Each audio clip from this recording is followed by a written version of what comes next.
Nóng, động đất cực mạnh ở Mỹ, cảnh báo sóng thần.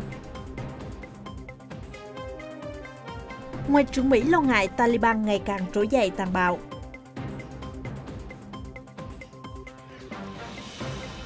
Trung Quốc khẳng định họ sẽ có vai trò quan trọng với tương lai Afghanistan sau khi Mỹ rút quân. Mỹ, NATO ráo riết tập trận ứng phó Nga. Ông Kim bất ngờ tuyên bố Triều Tiên đang ở giữa hoàn cảnh thảm khốc, không thua gì thời chiến. Mưa lũ tấn công dồn dập châu Á, Ấn Độ có thêm 14 người tử vong. Thổ Nhĩ Kỳ chiến đấu với thảm họa cháy rừng.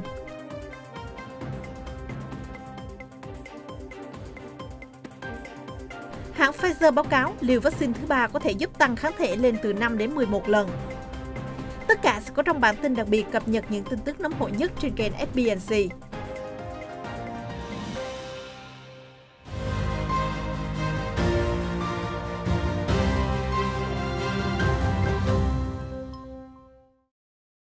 Trưa nay, đài CNN đưa tin động đất mạnh tới 8,2 độ xảy ra ở ngoài khơi vịnh Alaska, theo dữ liệu ban đầu của cơ quan địa chất Mỹ. Trận động đất cực mạnh này cách bờ biển Fairville của bang Alaska khoảng 91 km, xảy ra lúc 10 giờ 15 phút tối đêm thứ Tư theo giờ địa phương, tức khoảng 13 giờ hôm nay, ngày 29 tháng 7 ở Việt Nam. Tâm chấn ở độ sâu chưa tới 47 km, được đánh giá là khá nông. Ít nhất 2 dư chấn đã xảy ra, mạnh 6,2 độ và 5,6 độ. Giới chức Mỹ cảnh báo sóng thần. Cụ thể, hệ thống cảnh báo sóng thần Mỹ cho biết các đợt sóng thần nguy hiểm do trận động đất này có thể xảy ra trong vòng 3 giờ tiếp theo. Alaska là một phần của vành đai lửa Thái Bình Dương đang hoạt động mạnh. Bang này từng hứng chịu động đất 9,2 độ vào tháng 3 năm 1964, cũng là trận động đất mạnh nhất từng được ghi nhận ở Bắc Mỹ, gây ra sóng thần ập vào vịnh Alaska, bờ biển phía Tây nước Mỹ và Hawaii, khiến hơn 250 người tử vong. Ngoại trưởng Antony Blinken hôm qua cho biết việc Taliban tấn công dân thường khi quân Mỹ rút lui là gây bất ổn sâu sắc. Ông Blinken phát biểu như trên trong cuộc gặp với các nhà lãnh đạo Ấn Độ. Ngoại trưởng Mỹ cảnh báo các tay súng sẽ nhanh chóng chiếm được quyền lực, thiết lập sự cai trị tàn bạo và đẩy người dân vào cảnh khốn cùng. Ông Blinken nhận định con đường duy nhất để có hòa bình ở Afghanistan là thông qua đàm phán nghiêm túc giữa các bên. Theo Reuters, Taliban đã chiếm được đa số quận trung tâm của Afghanistan, đồng thời kiểm soát cả những vùng biên giới chính yếu. Lầu Năm Góc hiện ước tính Taliban đã nắm trong tay hơn phân nửa các quận quan trọng. Ngoại trưởng Trung Quốc Vương Nghị vừa gặp chính thủ lĩnh Taliban vào hôm qua ngày 28 tháng 7 ở thành phố Thiên Tân, trong khi Mỹ và NATO rút quân khỏi Afghanistan. Bắc Kinh cho rằng họ sẽ đóng vai trò quan trọng đối với tương lai của Kabul. Phát ngôn viên Bộ Ngoại giao Trung Quốc, ông Triệu Lập Kiên cho biết, Ngoại trưởng Vương Nghị đã chỉ rõ Taliban là một lực lượng quân sự và chính trị then chốt ở Afghanistan, được kỳ vọng đóng vai trò quan trọng để tái thiết hòa bình và vực dậy đất nước Afghanistan. Các đại diện của Taliban trong những tuần gần đây cũng đến thăm Iran và Nga. Về việc này, Ngoại trưởng Mỹ Blinken nhận định, Taliban nói rằng đang tìm kiếm sự công nhận của quốc tế, muốn thế giới hỗ trợ cho Afghanistan. Điều đó có nghĩa là các thủ lĩnh Taliban có thể đi lại tự do trên toàn cầu, được dỡ bỏ cấm vận. Tuy nhiên, hành động chiếm đoạt quyền cai trị bằng vũ lực và ngược đãi dân thường sẽ không phải là con đường dẫn đến mục tiêu mà Taliban đề ra. Chỉ có một con đường duy nhất để tái thiết hòa bình là ở trên bàn đàm phán, với các bên thể hiện thái độ chân thành, thiện chí. Afghanistan có chung biên giới với cả Trung Quốc và Iran, trong khi tình hình an ninh ở Afghanistan ngày càng xấu đi, tiến trình đàm phán hòa bình ở thủ đô của Qatar cũng rơi vào ngõ cụt. Mỹ cùng NATO đang diễn tập ở Georgia thuộc Đông Âu, quy tụ 2.500 binh sĩ từ 15 nước đồng minh và đối tác. Một trong những nội dung diễn tập là chữa trị binh lính bị thương trong điều kiện mưa lớn, địa hình xình lầy. Các cuộc diễn tập xảy ra trong bối cảnh căng thẳng cao trào giữa NATO với Nga. Georgia là nước giáp xứ Sở Bạch Dương và đã nhiều lần tố cáo Nga xâm lược. Hai quốc gia bùng nổ chiến sự ngắn vào năm 2008. Đến nay, khoảng 1/5 lãnh thổ của Georgia vẫn nằm trong quyền kiểm soát của quân đội Nga. Như đã đề cập trong tin nóng FBNC, Ukraine cũng đang thực hiện tập trận ứng phó Nga từ nay đến hết ngày 30 tháng 7. Mối quan hệ giữa hai nước Liên Xô cũ đã rơi xuống mức thấp nhất kể từ khi Nga sáp nhập bán đảo Crimea và hậu thuẫn cho các nhóm ly khai ở vùng chiến sự Donbass. Giữa khủng hoảng, lãnh đạo Triều Tiên Kim Jong-un vừa có bài phát biểu đáng chú ý. Ông nói lệnh phong tỏa kéo dài để ngăn Covid-19 đã khiến đất nước đối mặt với tình trạng thảm khốc không thua gì chiến tranh. Ông Kim nói như trên trong buổi hội nghị với các cựu chiến binh nhân kỷ niệm 68 năm đình chiến tranh Triều Tiên. Ông Kim cho rằng thế hệ hiện nay sẽ thắng cuộc chiến với Covid-19, cũng giống như thế hệ trước đã giành thắng lợi trên chiến trường. Hồi tháng 6, ông Kim đã khiển trách một quan chức hàng đầu vì thiếu trách nhiệm, thất bại trong ứng phó với Covid-19 gây hậu quả nghiêm trọng, đe dọa an ninh quốc gia, khiến đất nước đối mặt với khủng hoảng lớn. Các chuyên gia địa chính trị và cơ quan lương thực Liên Hợp Quốc cảnh báo Triều Tiên có nguy cơ xảy ra nạn đói do dịch bệnh, mưa lũ vào năm ngoái và việc phong tỏa, đóng cửa biên giới nghiêm ngặt. Một chuyên gia nói với báo South China Morning Post, lệnh phong tỏa do Bình Nhưỡng tự ban hành hóa ra là đòn trừng phạt kinh tế thảm khốc nhất từ trước đến nay. Một khu công nghiệp ở Đức xảy ra vụ nổ kinh hoàng vào hôm thứ Ba ngày 27 tháng 7. Đến nay gần như đã tan biến hy vọng tìm thấy người sống sót bên dưới đống đổ nát.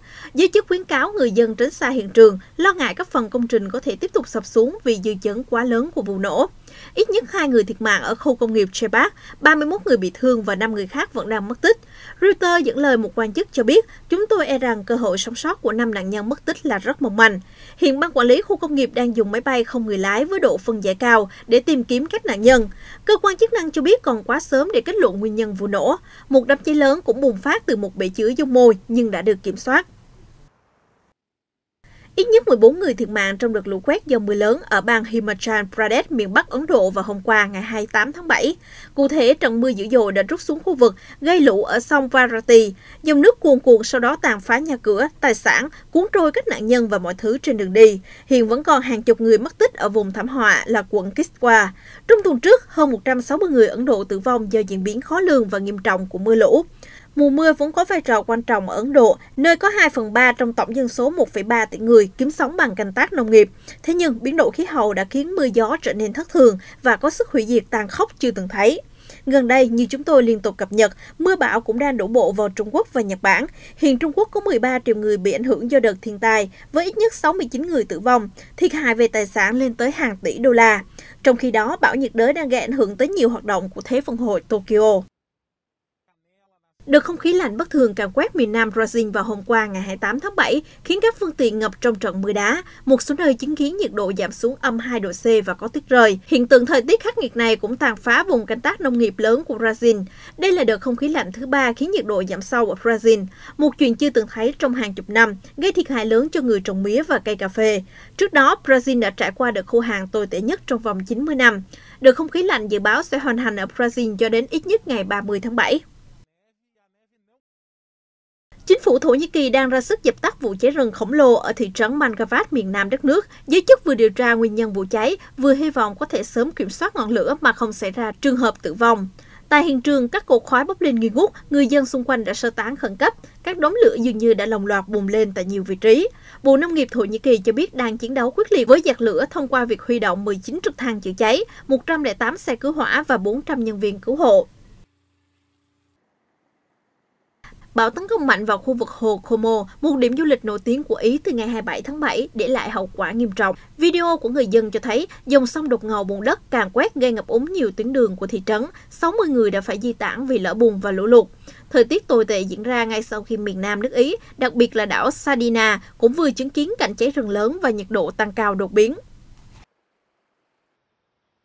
Giới chức Pháp hôm 28 tháng 7 cho biết đã thu hồi khoảng 2 triệu euro trang sức bị trộm từ các cửa hàng cao cấp giữa thủ đô Paris bởi một băng nhóm đi xe trượt Skitter. Trong một vụ cướp, nghi phạm mặc áo vest màu xám đi xe trượt đến cửa hàng. Nhân chứng cho biết nghi phạm tự tin giới thiệu mình là khách hàng muốn mua trang sức cao cấp. Sau đó, y rút súng ra, cướp nữ trang vào chiếc giỏ rồi tẩu thoát. Truyền thông Pháp cho biết hai nghi phạm đã bị bắt giữ ở một tuyến đường xa lộ của Pháp gần biên giới với Đức. Tuy nhiên, cảnh sát chưa xác nhận thông tin trên. Tiệm trang sức bị cướp nằm giữa thủ đô Paris, thuộc về tập đoàn sở hữu các thương hiệu xa xỉ của LVMH. Tình nguyện viên Thái Lan hôm 28 tháng 7 đã chạy đua với thời gian để chuyển một nhà kho của sân bay quốc tế Don Mueang thành bệnh viện dã chiến, trong bối cảnh Thái Lan ghi nhận mức tăng kỷ lục 16.000 ca nhiễm COVID-19 mới. Bệnh viện dã chiến ở sân bay có 1.800 giường, tiếp nhận các F0 có triệu chứng nhẹ. Nếu bệnh tình của họ chuyển nặng thì sẽ được chuyển sang một bệnh viện dã chiến khác. Một tình nguyện viên cho biết với Reuters, e rằng số ca nhiễm trong vài ngày tới tiếp tục tăng cao ở Thái Lan, vì vậy bệnh viện dã chiến rất cần thiết. Hôm qua, Thái Lan ghi nhận thêm 133 ca tử vong vì COVID-19, nâng tổng số người qua đời lên gần 4.400, còn tổng số ca nhiễm tính đến nay là hơn 543.000 người. Úc đang vật lộn để kiểm soát đợt bùng phát dịch COVID-19. Biến chủng Delta hiện khiến số ca nhiễm liên tục tăng ở thành phố Sydney suốt nhiều tuần gần đây, đe dọa nhấn chìm nền kinh tế trị giá 1.500 tỷ đô la, rơi vào đợt suy thoái thứ hai. Nếu xảy ra, đây sẽ là lần đầu tiên kinh tế Úc lao dốc nghiêm trọng nhất trong hàng chục năm. Dù vậy, giới chức vẫn quyết định kéo dài phong tỏa ở Sydney sau khi ghi nhận 239 ca nhiễm mới vào hôm qua, mức tăng kỷ lục từ lúc dịch bùng phát.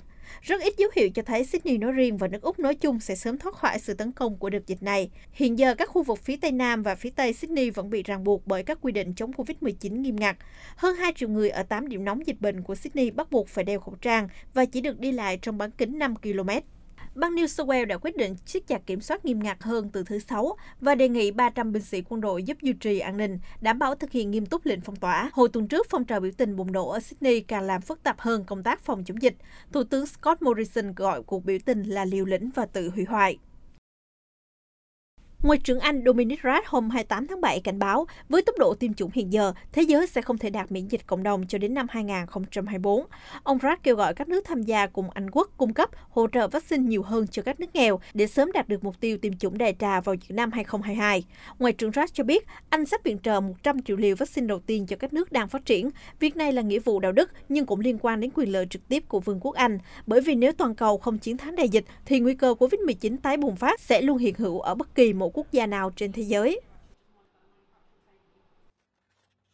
Hãng dược Pfizer cho biết dự kiến đầu tháng 8 sẽ nộp bản kiến nghị lên chính phủ các nước về việc cho phép sử dụng khẩn cấp vaccine Pfizer để tiêm liều thứ 3 cho những người có hệ miễn dịch yếu. Hãng dược nói rằng điều này là cần thiết để chống lại làn sóng dịch mới đang tái bùng phát mạnh mẽ ở nhiều quốc gia do biến chủng Delta. Theo nghiên cứu ban đầu, liều vaccine Pfizer thứ 3 có thể giúp tăng lượng kháng thể chống lại virus lên gấp 5 lần ở người trẻ và gấp 11 lần ở người cao tuổi. Chúng tôi sẽ cập nhật những sự kiện quốc tế mới nhất trong bản tin nóng được phát sóng vào lúc 15 giờ hàng ngày trên kênh FBNC. Mời quý vị quan tâm đón theo dõi.